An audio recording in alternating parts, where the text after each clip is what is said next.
ಮೀನರಾಶಿ, ಈ ವರ್ಷ ನಿಮ್ಮ ಪಾಲಿಗೆ ಸ್ವಲ್ಪ ಸಂಕಟ ಫಲಗಳೇ ಹೆಚ್ಚಾಗಿವೆ.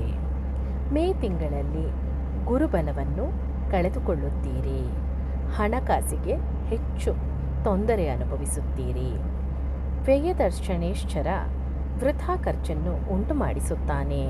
ಹೆಚ್ಚಿನ ಅಲೆದಾಟವಾಗಲಿದೆ.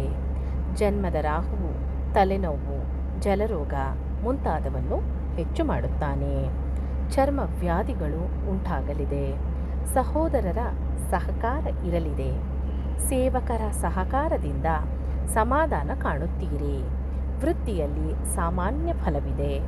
ಸಪ್ತಮದ ಕೇತು ನಿಮ್ಮ ದಾಂಪತ್ಯ ಜೀವನವನ್ನು ಅಸಮಾಧಾನಗೊಳಿಸಲಿದ್ದಾನೆ.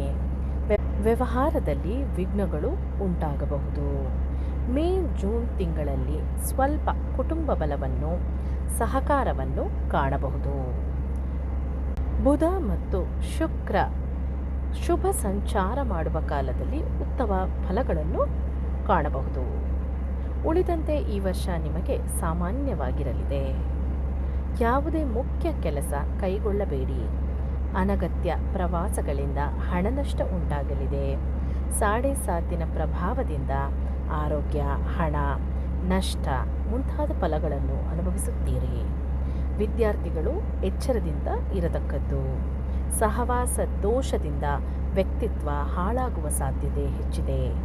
ಪರಿಹಾರ: ಶನೇಶ್ವರನ ದರ್ಶನ, ಹನುಮಂತನ ದರ್ಶನ ಮಾಡಬಹುದು.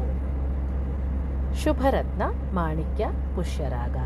ಶುಭ ಸಂಖ್ಯೆ 9. ಶುಭವರ್ಣ ಕೆಂಪು ಹಳದಿ. ಧನ್ಯವಾದಗಳು.